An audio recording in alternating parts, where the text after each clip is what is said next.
playing tabletop role-playing games in the online era. We are going to be discussing playing tabletop role-playing games such as Dungeons & Dragons, Pathfinder, all these other games in the current age of the internet. I am Scarlet Moth. I am an artist and cosplayer, but most importantly, I am a D&D player and DM on the internet. And these are my lovely panelists for today. So I'll start off to my direction. I will start off with Elyssa. Awesome. Hello, my name is Alyssa Grant, and I am the Senior Producer and Partnerships Manager at Penny Arcade. And I manage the brands of Acquisitions Incorporated, which also has the sub-brand of the C Team. And then personally, I am a player. I have DM'd before as well, and I play for I Speak Giant, which is an Australian-based group that plays D&D and Call of Cthulhu and a variety of other systems. Fantastic. Next, we have Makenzie. Hi, I'm Makenzie D. Armas, Makenzie Lane D on Twitter. I'm an independent tabletop game designer and online content creator. Currently, I'm the lead writer for the Islands of Sina Una, an upcoming 5e setting based around pre-colonial Filipino mythology. I'm also a contributor to MCDM's productions, both for Kingdoms and Warfare as a co-designer and a writer for the upcoming magazine Arcadia. I'm also currently working with Maytan Press for the Dark Matter Starter Kit, and I appear on various streams around Twitch, playing and DMing sometimes. Sort of just yell about that on Twitter. Fantastic. Burrows. Burrows. I am a Twitch streamer and content creator, both for myself and also on the Wisdom Saves channel, where I have been a DM for just over a year now. I am also personally coming out with a YouTube series on bullet journaling for Dungeons and Dragons. It's been really exciting, kind of mixing notes and something a little bit more creative, but it's also useful. Really good. Awesome. Next we have Matt. Hey, I'm Matt. I DM for Split the Party over on YouTube. We run a comedy series heading into our 4th season. Hopefully, it's out by the time we have this panel go up. We also stream on YouTube, do live shows, and come on to PAX panels and do games and discussions like this. Yeah. Find us at youtube.com/splittheparty. I can't remember if I already said that. And last but not least, we have Shauntelle. Hi, I'm Shauntelle B. You can find me on Twitter at Shauntelle B. I am a variety everything at this point, I think. I'm an actor, voiceover artist, writer, narrative writer, psychologist. I've probably said that. And I stream over on loads of different channels, playing pretty much every system under the sun. I'll play D&D, Savage Worlds, Open Legend are the 3 that I've played most recently. But if you've got it and you can play it over the internet, I will be playing it. Fantastic. So now you've met our panelists. Let's get into some questions. So I have asked people who have wanted to know a bit more about playing role-playing games online, as well as wanting to know more about broadcasting or creating content for these systems. And I have some of their questions here. So first off, let's start with, how did you actually get into playing your RPGs and playing them in an online setting? Gosh. Anyone can go first. Yeah. So I believe I started at 16 or 17 with Dungeons and Dragons. I think I started with 1st edition and then moved to 2nd and then 3.5 and then I had Pathfinder for a bit and now on 5th. But that was my very start into TRPGs as a whole. And then I moved over and worked for Dungeons and Dragons, or worked on Dungeons and Dragons for WotC as an associate producer. And I played a lot of games there. I played one that was, I believe, on stream. It was an Out of the Abyss campaign. And then ever since then, I've just been playing just a ton of different systems. So like Tales from the Loop is incredible. And I've been doing that with Penny Arcade, and we do D&D and Call of Cthulhu. So it's interesting to see how it's evolved over those years since I first got into the game. There are so many systems to explore, but yeah, it's been quite a few years now. Yeah, I I mainly played Dungeons and Dragons online. I played a little bit when I was at school, but that was probably 3rd edition, beginning of 4th edition. Bounced off of it, also because it wasn't as popular back then and there's still a bit of a stigma surrounding it. But then 2016, I got into watching a lot of actual play games such as Acquisitions Inc., Dice Camera Action, Critical Role, all of those, and just really found that, there's a way for me to play with my friends interstate, overseas. I can play online, and it is just as fulfilling as playing in person. And so that was when I really dove into actually playing for myself. And now I've dabbled in a few other settings, and a few other games like Call of Cthulhu I've played a bit of. I'd really love to play the Dragon Age RPG. I just got back into playing the game, so I'm dying to give that a try. And yeah, mainly D&D with bits of homebrew. I personally I started an at-table game about 2 years ago.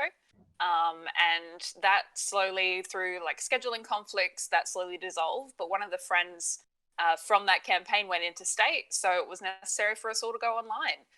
Because I don't know if anyone's tried it before, having one person online at a table. Oh, it doesn't just really does not work that well. Yeah. Yeah, it was just kind of necessary, and it's been really good. Yeah, on the one person online note, well, our first season of the show, a couple of episodes, we actually had to have someone just Skyping in because they were in Perth and couldn't get back over in time, and it definitely posed new challenges, but it was also very interesting to see how it would work in that situation. Now, with the current environment, we're in Melbourne, where we have to stay indoors a lot more, and all of my games have gone online, but I've still made it in a way to still make it as fulfilling for myself. As the person that, last year was in Perth, while the rest of the table were playing, it became a case of, but hello, I just want to, I'll send you a message. It's fine. I'll send you a message. Mm-hmm. Yeah, there was a lot of that for us too. It's wild how games that you play at home translates to the streamed games quite a bit too. Like, it doesn't really work to have one person long distance during a home game, just as much as it doesn't really work when everyone's in person and one person's remote for a streamed game. Yeah. There are so many parallels there. It's really interesting. No, I found I can get a lot more comfortable when I'm playing from the comfort of my own room. I just feel more relaxed and prepared instead of like, I have to go get my stuff, have to go over to this friend's house, need to make sure I've got snacks, got my character sheet. Oh no, I left my dice at home. What do I do now? I find it quite a welcoming and relaxing environment. So have all of you found that the amount that you play has grown since we've all, started to experience the quarantine life? I'd say mine was weird because it was like I had a game where it was like a hired DM situation, so I would go and play Curse of Strahd with them as like a gig. But since all the quarantine started, we stopped playing for a bit, and then we realized that this wasn't going to end anytime soon. We actually moved it online, so it kind of stayed the same, but also changed in a different way because I ended one campaign, started another. So I think, it's weird. It didn't grow as much as almost just stay consistent, but the transition was fairly smooth. That's nice. Yeah. The amount that I play has grown, I want to say exponentially, but it's not quite. Partially because a lot of people at the moment especially want to play for self-care. So there's a huge amount of escapism in roleplay.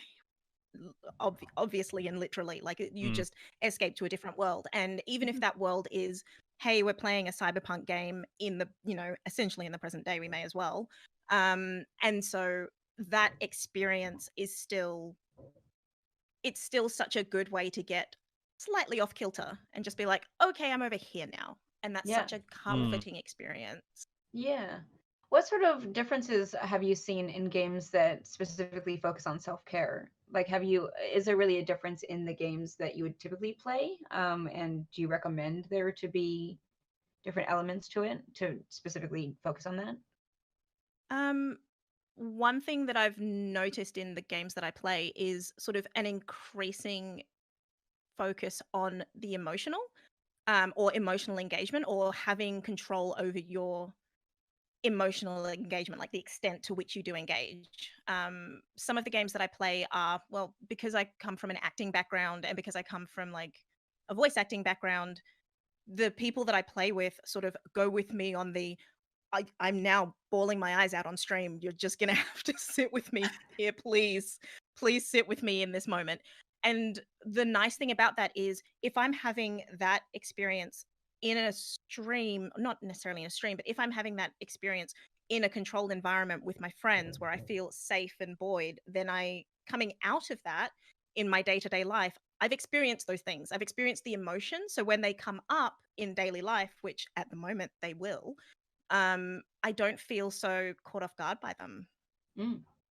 So in terms of self-care, whether or not you decide that you're going to engage heavily emotionally, like the safety element of doing so is like now is probably as good as time as any to sort of take those things that you're struggling with in real life and as safely as you can, like bring those thoughts, not the content, but the thoughts into how you're experiencing, your character's experiencing the world, and see whether that's different. Sometimes a character experiences things very, very differently to how you experience it.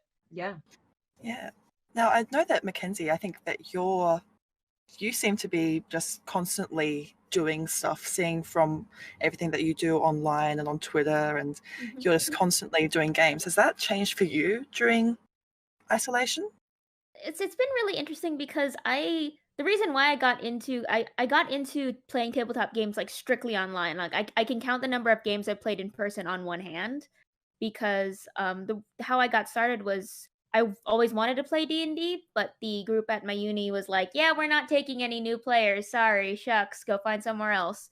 And so I was kind of like, cool, that's fun. Yeah, I've been wanting to play this for like a while now because fantasy, and I get to play a cool like adventure. I always want to do that, and I couldn't. So then I basically started puttering around online, and I started watching more actual plays, and that got me involved in the online community. And then I started getting involved in like stream games, and so it hasn't necessarily changed for me because like I've been doing that for a while. Like I've had no choice but to play remotely because the people around me were like, either Dungeons and Dragons is still silly and superfluous to a lot of people where I live and the school that I went to, or they were super closed off and insular. So it hasn't necessarily changed for me. What has changed is that the number of people I'm introducing to playing online has grown. And the number of people where I'm like, okay, you're new to playing online, let's get you used to this. This is how we do it. And sort of having to recalibrate, so it's introducing people to that and making sure to accommodate not just the stress of, oh, you're playing online for the first time, but also you're playing online for the first time in the middle of the world kind of being on fire. And so that's sort of what's changed. I've noticed an influx of people getting involved and being more prolific on like Twitter, and that's been probably the biggest increase I've seen, is just sort of managing a Twitter community that's just growing at an unmanageable rate. I've seen very much the same sort of things, like lots of people who were previously unaware or not really knowing how to play online or logistics of how it works, suddenly coming in and finding out about, like, play it over Discord, you can use these different resources online. And we could probably actually touch on that. Like, what do you find has been necessary for you for playing online? What tools, what softwares, any of that? What parts to bring from your own attitude towards the game is necessary for playing in this kind of environment? Seem obvious, but one of the main ones has actually been Discord, in that you can have voices, video, but you can also screen share. And the changes that they've made recently to make screen sharing a separate capture to your cameras too has been so good for online games. Yeah, so I know that previously it was Zoom that was sort of the big one which people would use for that, but Discord has really stepped up recently. Yeah, I mean, we're on it right now. I've also found that creating a Discord group makes it a lot easier when you have different channels for different things. Like, for example, we have a channel just for maps, and we have a channel that's supposed to like just for questions of the campaign, and this is for one single campaign that we do it for. And then also Discord allows for you to share a Spotify playlist, and everyone can listen to it together, which is awesome. Yeah. Then you can have, I know this is really small, but like having a playlist to go alongside your game and having everyone have like theme songs when they do their cool moments, I think adds a lot to it. Yeah. Play along feature is so good. Yeah. So good. So do you guys use like the bots in Discord for that, or is it just you kind of just put the playlist through and they can listen as they please? Oh, it's embedded. So like if you have the Spotify app and then you have Discord, you can just do share a playlist. It's awesome. Excellent. Yeah. So doing the change to Discord for me, I was really intimidated always by some of the tools like Roll20 because I always see people doing these huge maps. And I was like, oh, I don't know if I can pull that off. But then I actually saw someone on Twitter that gave me my favorite idea I've seen. I use Photoshop for my maps now. I literally draw the fog of war and then fill it in with just the fill function, and I screen share that. And then they can't control their tokens as much, but it worked out that we can have these like huge 8,000 pixel resolution maps. And you just zoom them in on Photoshop, make the squares all same size, and you can do battle maps very easily that way because it's all layer based. You click on whichever you want, and you just move it, and that's pretty much been what I've been using the whole time. Yeah, that's cool. It's like your own Roll20. Yeah, pretty much. I think that Roll20, whilst it is an amazing source, I think a lot of people, especially if they're coming from the physical environment, might get caught up in the, but what about the minis? What about the maps? What about this, that? Roll20, it's a resource which is there for the maps. I mainly just use it for maps and for if some of my players need help with their character sheets, because I can look at it, bring it up, tell them what they need. But I mainly just use the maps as a visual guide for them.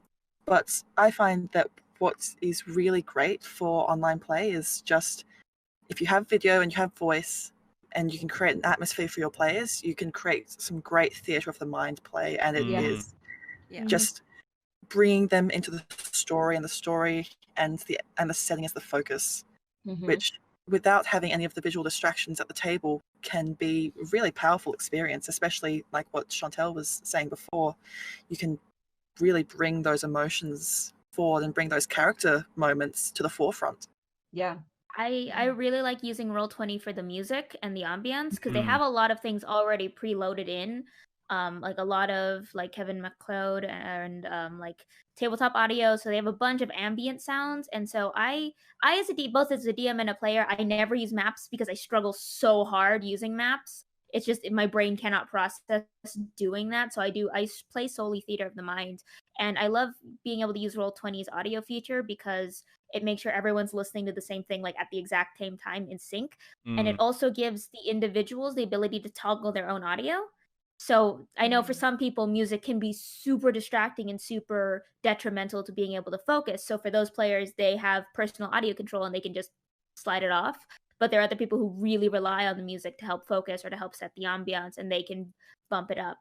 And it also helps the DM. Like the DM can control and add in sound effects. I've had moments where I've actually been able to upload audio files from players who have had to leave a campaign. I've had them record something and then upload it into Roll20 and share it. Oh, cool. That's Let them awesome. do that and surprise my players with like that voice coming in at the campaign finale. They were like, "Wait, she's back!" And so I love being able to toggle with that. The other tool that I've been really using is D&D Beyond, mostly because when you're not playing in a physical space, sharing books is really hard. But with D&D Beyond, you have the campaign, like you can share in a campaign like all the books you have, and that has been super helpful for me. Just being able to share like, this is my library and you can share it too, and it's not like exporting a PDF or trying to email like a PDF or make a Google Drive thing. It's you can just have all the books at your disposal, really easy to search for. And the fact that like they have the search integrated into the site makes it really easy to be like, I need a magic item like in 5 minutes, hold on. Yeah, So that's been really Yeah. helpful for me. they put out a good Discord bot too that I've just started using in the Yeah. last couple of weeks. It's fantastic. You can just type almost any function from the source books and DMG and stuff, and it'll just connect straight to D&D Beyond, give you the description in Discord and everything. It's That's rad. Yeah. so good. And the embedded tooltips in the actual like books, quote unquote, where they have links and you can just hover over Yeah. it and then it'll show the stat block. Yeah, I It's love been that. Very super helpful. helpful for me. Yeah, Yeah. know So that- it's not like just flipping through like 10 different PDFs. I know that for They've- Roll20, it's quite good as well because they have the source books for other Yeah. other systems too. Yeah. And the character sheets as well. yeah. Yes. The character sheets are great, and they just implemented a new dice rolling function to the character sheets that allows for it to add your stats automatically. So, like, you could roll, an intimidation check off of the character sheet itself, and it will add all of the modifiers to it. Yeah. Cool. Yeah. It's very, very cool. Also, you get to change your colors, and that's rad too. So, It's I like amazing. using Roll20 when it's for a game or for systems that either I'm not familiar with or other people aren't familiar with, because most of the time it'll do the math for you and all you have to do is click on the respective label. I'm playing in a masks campaign right now, and like I'm not super familiar with how mask works until recently, but it's been super easy just to be like, okay, roll a savior, and it's like I just have to click the button and it does all the math for me, and it'll color code it, so I'm not like, what's a 10 again? It'll be like green for a full hit, blue for a partial, or red for a miss, and it's like super easy to just be like, oh, So much and less it helps it helps teach people really quick too, because it does all the math and it takes That's away a neat. lot of the pressure of having to add really quickly in your head.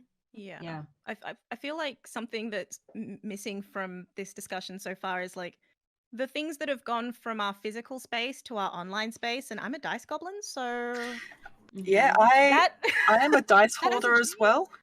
I this still get my players, if they want to roll physical dice, because I know for me, I really love the feedback of the clicky clacky Yes, math the rock. shiny math rock. clack noises. Absolutely. My clickety clackety roll to attackety. I mean, I could say that more on stream if you like. That's fine. Yeah. Or if you just want to make those ASMR clicky noises, I just find it very satisfying. But there's the choice there now, because I know that even sometimes I'm not great with the maths, so it's good to have those tools there which can help, because that is something which I find for new players is especially intimidating. What do all these numbers mean? What am I adding to this or that? And having tools which can help you overcome that barrier or just be there to help is just so helpful, and I wish was there for some people starting out. Like, maybe I wouldn't have bounced off D&D a decade ago if I had had those kinds of resources. Yep. Yeah. Especially with heavy games like D&D, where it's like it requires a lot of math, and I know that that scares people, or it makes people who can't add really quickly in their head feel bad or less than, and then that makes them less likely to continue playing, because there will be people who will be really ornery or mean about like, oh, you have to do the math, you're using a calculator, why are you using a calculator, you're not smart enough. And that's like, and I think moving into an online environment and having those tools where it just does it for you has been super helpful in sort of kicking that attitude to the curb, which it should be, because that shouldn't be any reason why you shouldn't be welcome at a table. Like, Yeah, especially to a new we player. have calculators on our phones. Yeah, you don't like, the last thing you should do is turn off any new player to these games that just because it's not the style you play, they shouldn't play. Like, that's not okay. Yeah. And I think like moving online and this forced transition into a completely new medium has sort of kicked that traditionalist mindset, and sort of made a lot of people rethink that, oh, you have to play D&D with pen and paper, you have to print out your character sheets, and you have to do this. And it sort of helped a lot of people break out of that, like, if you don't play D&D like this, you're wrong, because we all have to play differently now. And it's helped. Yeah. To also address a couple of the other systems. So I know like Edge of the Empire has some applications that you can use that makes it a lot easier instead of going through the physical source materials.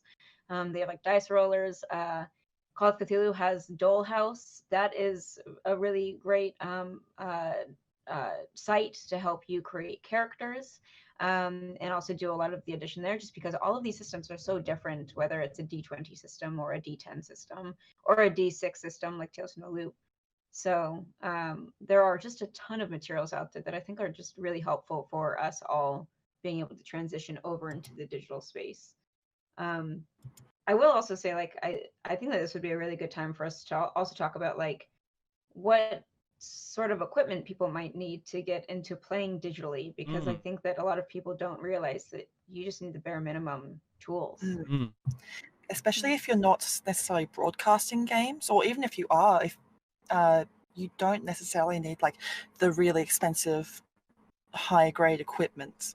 Because I mean, I started out with just a headset microphone and a really basic webcam before accumulating better equipment as it became more serious for me.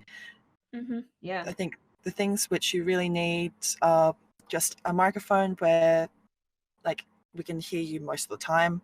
Yeah. If you're playing with webcams, it's not always a necessity for some people, but just having a webcam can enhance the game for some people. Yeah. Having an internet connection, obviously, and well, you could do it over phone if you really needed to. Yeah. Really, if you really needed to. Like, yeah. I'm currently on my phone right now. Yeah. And prime if example. I was to sit down and play some D&D with someone, I just log into Discord, do the same thing that I'm doing now, and continue to play. Yeah. It's so accessible. Yeah, you it's just got to be able to, amazingly accessible.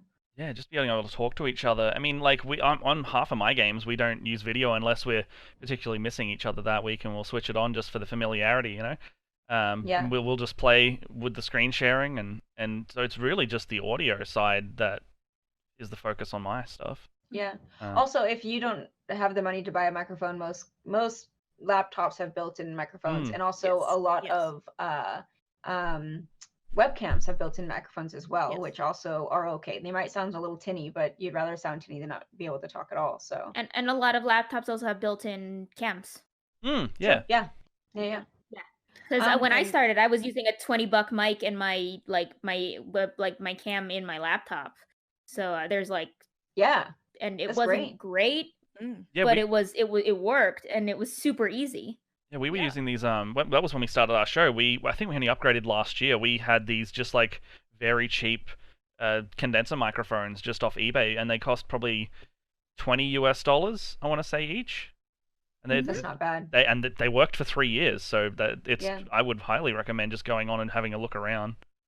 As the technology is becoming better and it's becoming more accessible, you're going to be able to get webcams and microphones, even just basic ones, for under $100, sometimes even under $50. Yeah. Especially used where ones. you are. Yeah. Well, like the good webcams these days are like $100. Sorry. Yeah. Oh no, I was gonna say if you also did want to get into streaming, like you honestly, other than a good internet connection, like if you wanted to stream your games and just get to the basics of it, like it's always better to start than say, well, I can't do it until I have this great technology. Yes. You can get like $15 ring lights that work perfectly well for lighting. You can get, really basic microphones, and just as Scarlet said earlier, like build on it as you go, because you can always use the excuse of I don't have the tech, but if you have basic stuff, you can just get started. I struggled with that when I first started out. I appreciate how all of us pointed to our cheap ring lights at the same time. Yeah. Look, there it is. My webcam is also a ring light. 2 in 1. I've just got like a hue bulb on like a $5 clamp sitting over there just so I can make my background it's slightly red. My husband's a lighting designer, so I have no excuse. Something that Matt said earlier really resonated with me, where you said that you don't necessarily have to have video in order to play a home game with your friends. And I would even will say, like, sorry. Oh, I was just gonna say, like, I have some friends who play a 7th Sea game where they weren't using a webcam for the first few months, and some of them were like, well, I didn't really like it as much, but some of the other ones were like, well, it made me less anxious to not have to be on video, and I didn't have to be on the entire time. I could just kind of zone out and also play and tune in when I needed to. Yeah, like it is an option. I have a player that in one of my games that just wrapped up, I could tell it was fine overall because they were a very engaged player. I could tell because Discord tells me that they were playing World of Warcraft at the same time they were playing D&D. So I was like, look, I know you're doing it, but it's fine overall. Like, this is what you're comfortable doing. If you can multitask and not tell me that you're a night elf while you're playing D&D, I'm gonna be fine with that. But yeah, it's especially with the current situation with everyone always having to social distance and everything like that. Just even seeing someone every now and then, just nice. Outside of your regular circle of people you see, like whoever you're living with or whatever's going on, and also just like that break in the routine too.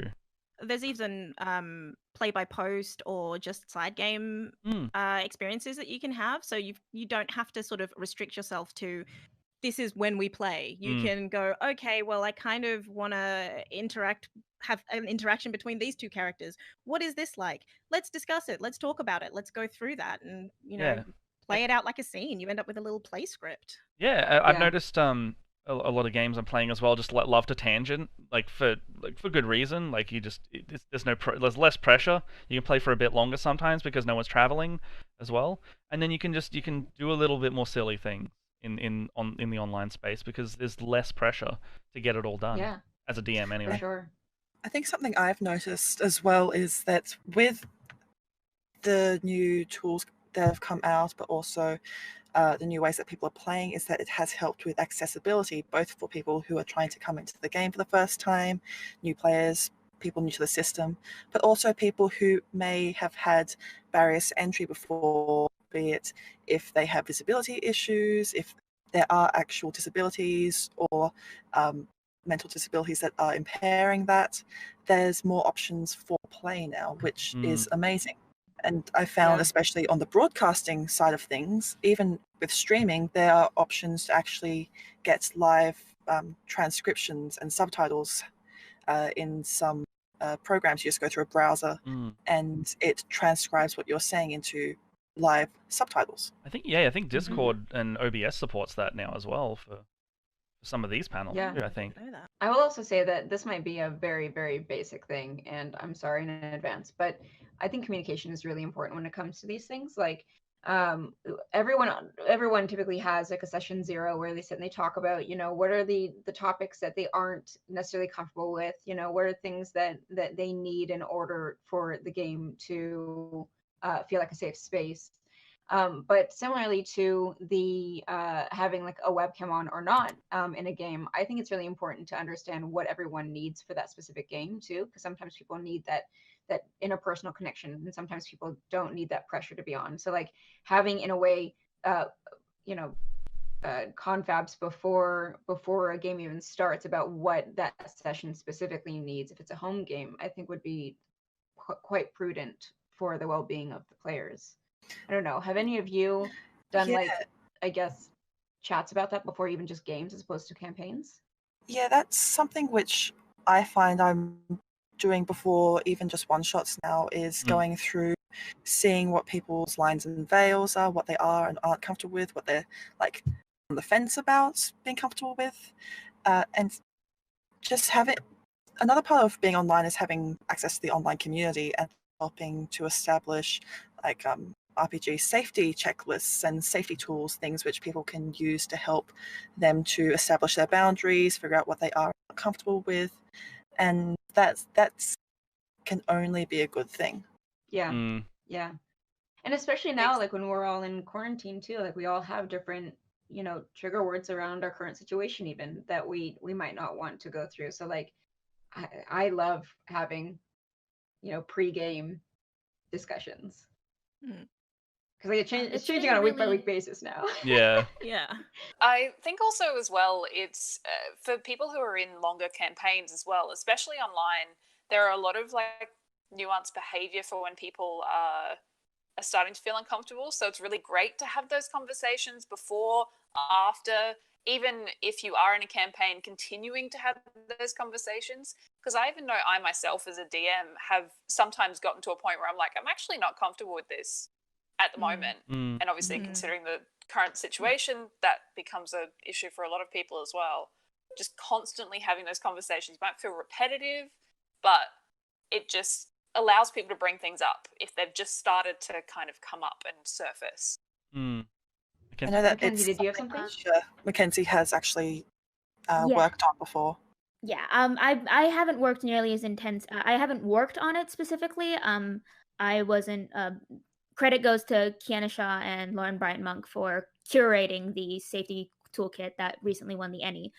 It's been super important for communication and establishing those boundaries, and it's also been something that like I found really helpful for me, especially in online games, because of my disability, I can't process facial expressions really well, nor can I process tone of voice. So I need to have both working in tandem. So I need to be able to look at someone's face, try and cross-reference it with how they're saying something, and then make a really good guess as to how they're feeling.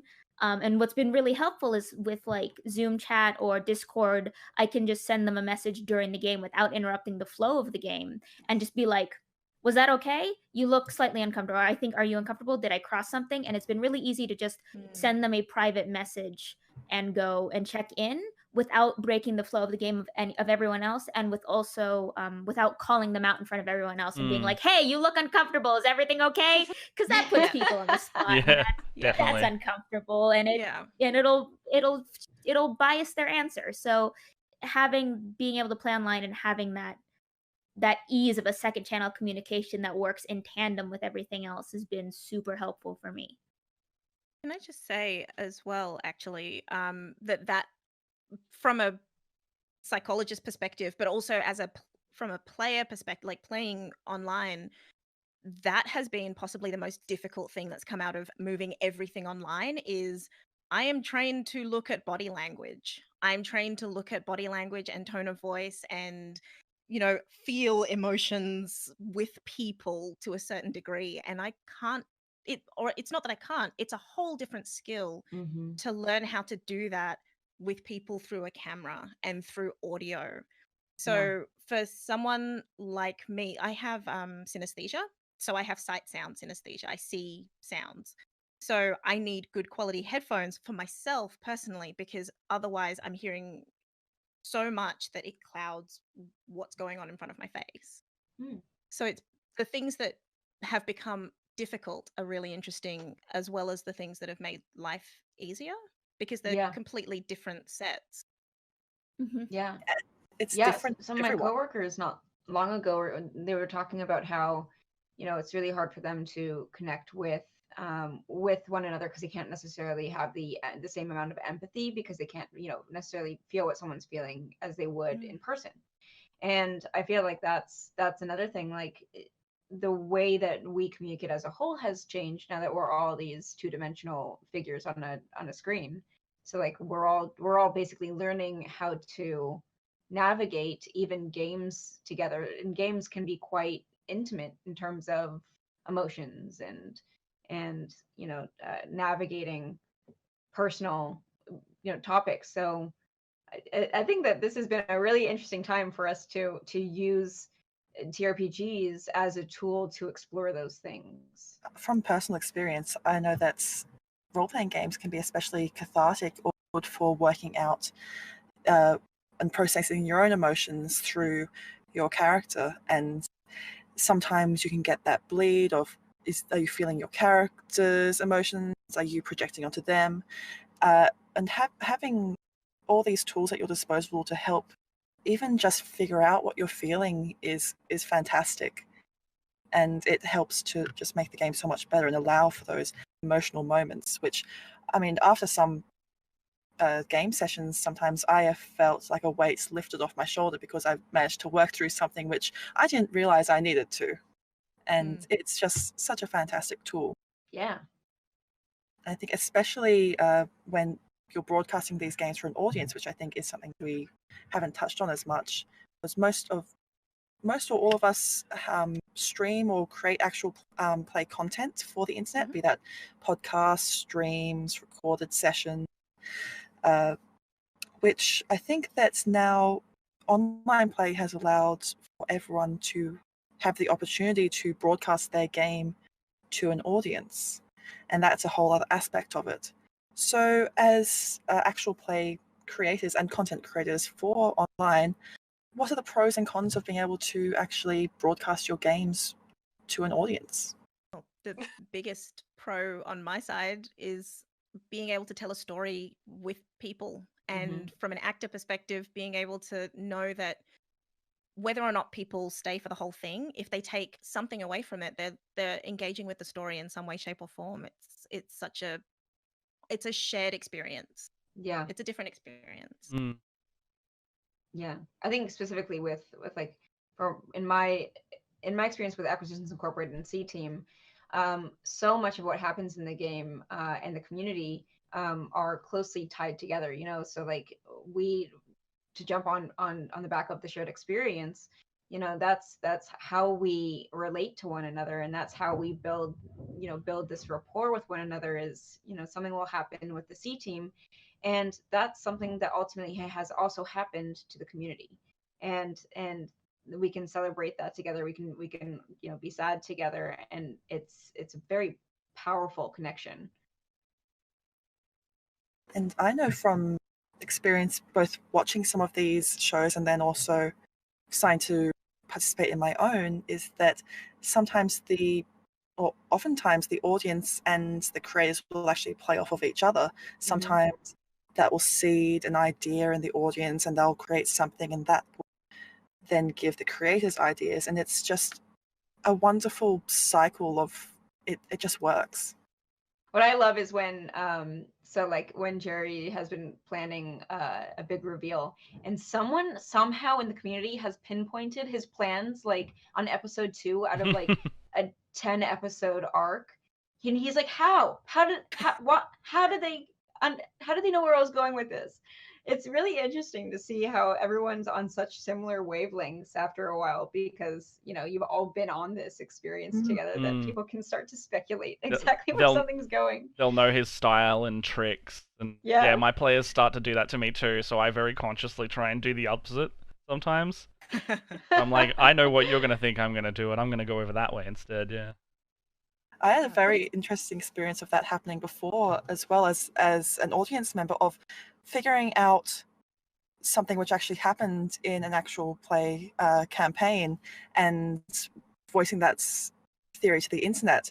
And then the DM of the game, Chris Perkins, he saw that and said, oh, someone's been reading my notes. And then that creating just a whole knock-on effect, and seeing that happen throughout the community was just amazing to watch, just this interplay.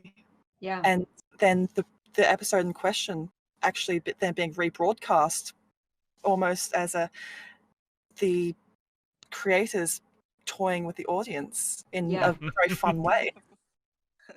I have found that games where the players can't see Twitch chat versus games where you can, those are quite different in terms of experience. Like, the communities can be very similar in terms of how involved they are because of the interim periods between episodes.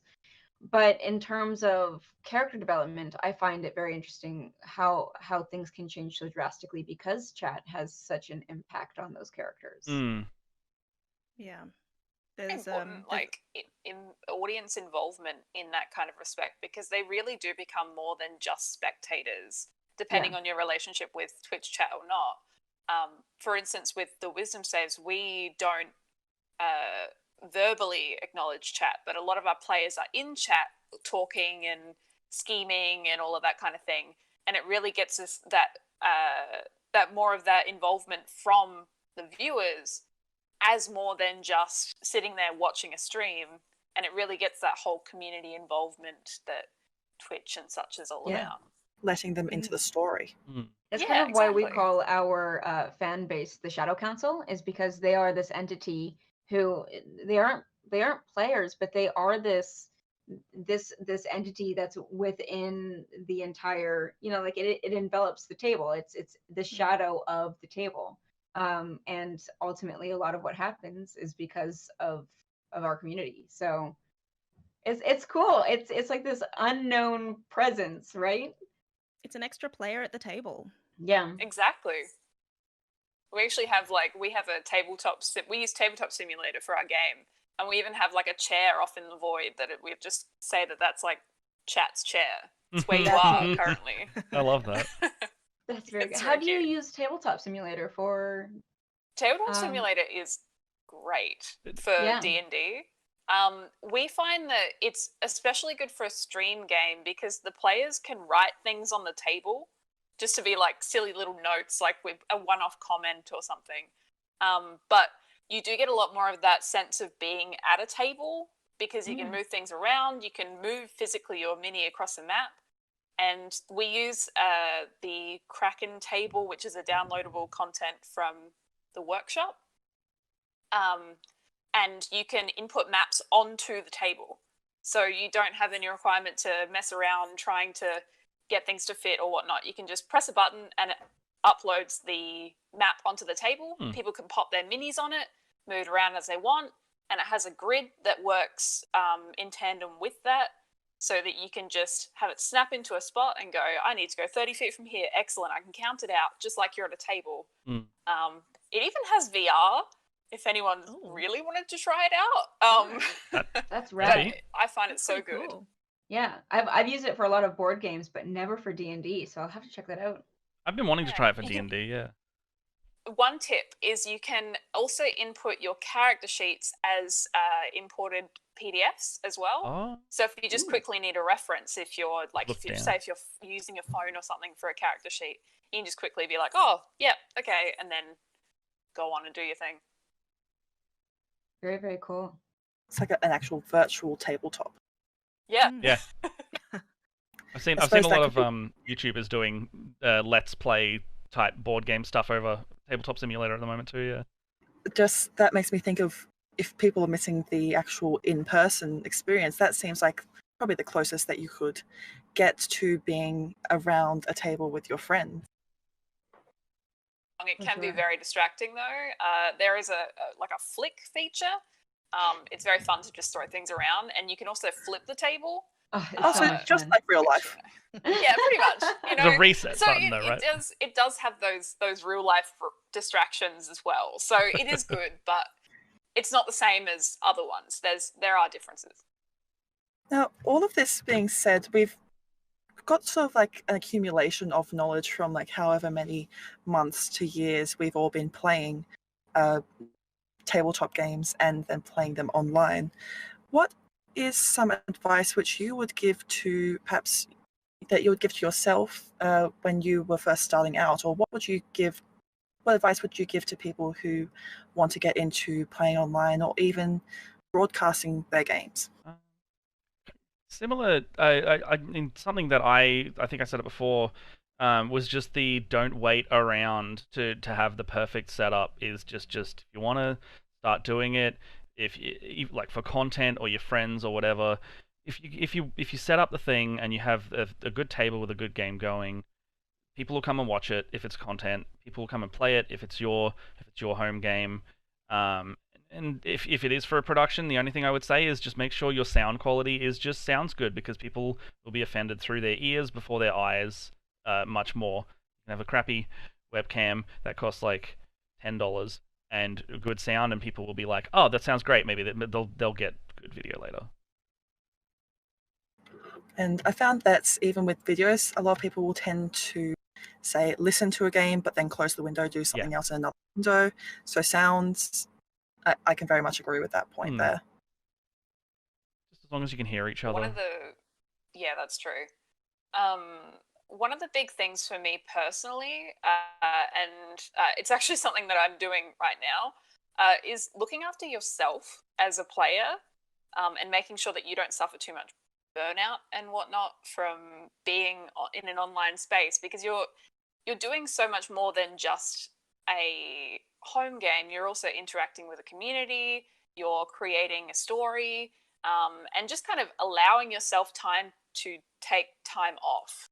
You know, letting someone else take the reins for a bit. Maybe being like, I'm, a little bit tired this week. Maybe one of the players can run something, or just kind of allowing it to be a bit more of a, like, you're not structured in, you don't have to do every single week. Has to be you. It's only you. Like, feel free to offload a little bit to everyone around you. Mm. Yeah, that's something which I know I do with my Elder Scrolls game, is that we only run once a fortnight, because then that gives me the time to be able to prepare, do anything else that's come up in my life, but also it gives the players the time to de-stress and to decompress. I think that having that time to be able to actually think about what's happened in the game can be really important, especially if you're the one who is running the game or running the stream. You have so much that you need to like look after. Is the audio working? Is the always skipping frames? What's happening with chat? Am I having to control the map? All of this stuff, it can be really overwhelming, especially if you're like me and you're on the spectrum. It can be very full on for all your senses. So I think that all just comes back to communication as well, being able to figure out with your group and with yourself what you want out of the game and what kind of things you're looking for, what your players want or don't want.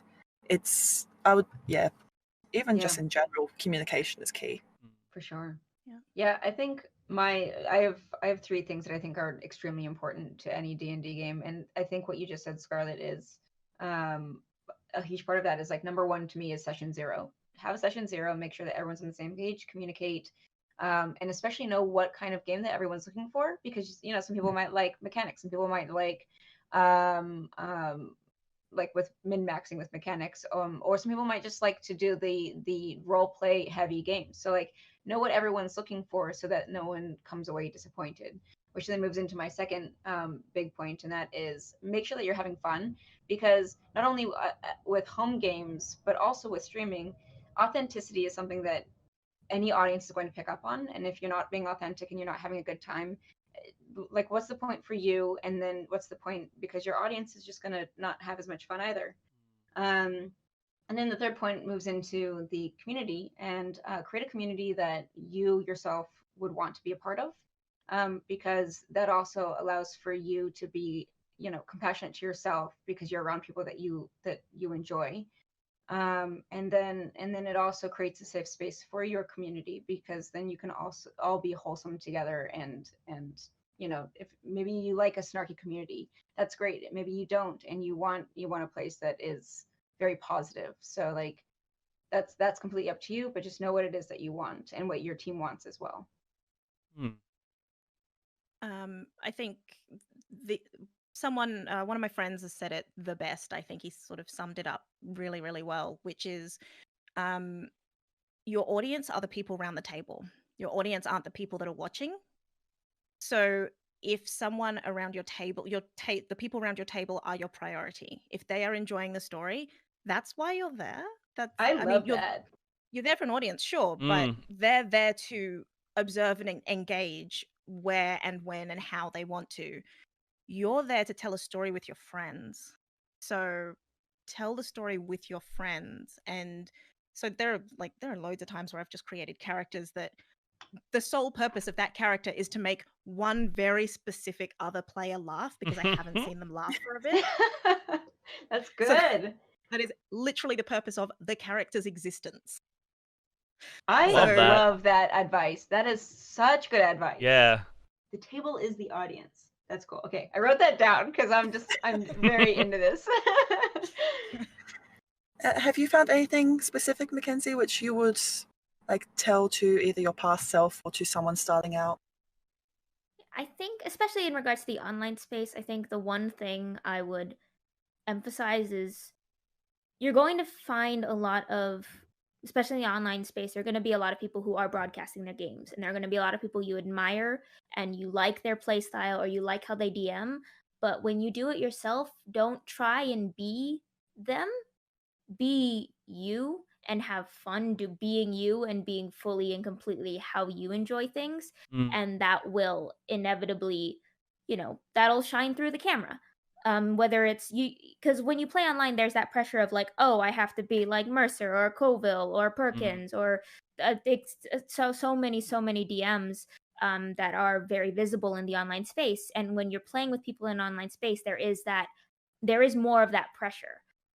But my sole advice would be, even though you see them a lot and you see them super visible in the online space, you don't have to be like them in order to have fun or be a good player or DM. Sometimes you can just be yourself and relax and sort of take that time to find your own and come into your own.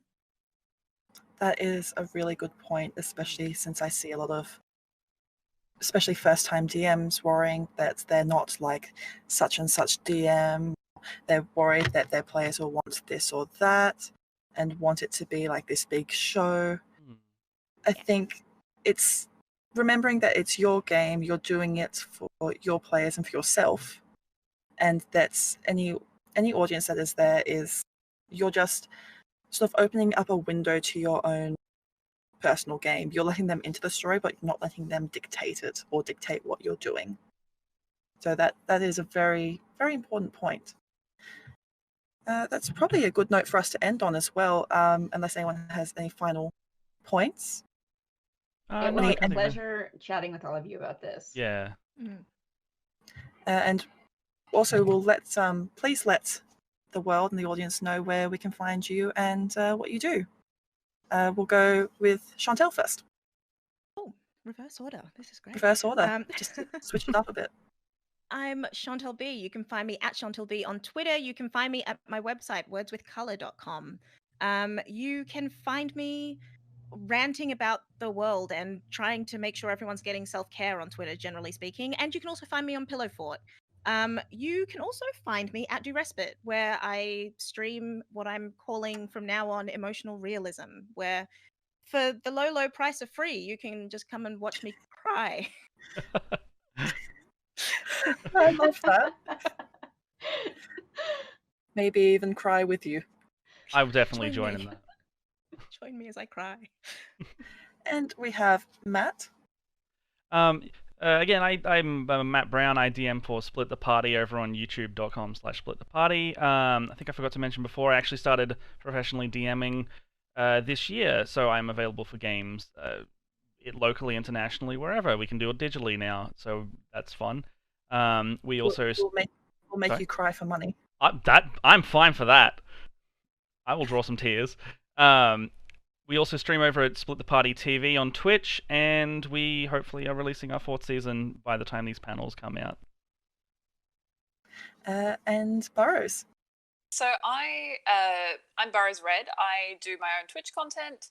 I also have a YouTube channel that's currently focusing on D&D bullet journaling, so keeping your notes in a productive but also useful and artistic way. It's very exciting. I love it. But I also am a DM and a player on the Wisdom Saves channel for their Tuesday campaigns and also their Sunday campaigns. So I'll see you around there. We have Makenzie. So I'm Makenzie Armas, Makenzie Lane DA on Twitter. I'm the lead writer for the Islands of Sina Una, which you can pre-order now on the Deck of Many's website. You can also check out MCDM Productions, run by Matt Koval. I'm doing work for Kingdoms of Warfare and their upcoming magazine Arcadia. Last but I mentioned Dark Matter, that is on Kickstarter right now. I'm pretty sure by the time this panel comes out, the Kickstarter will be finished, but it's still something you should definitely check out.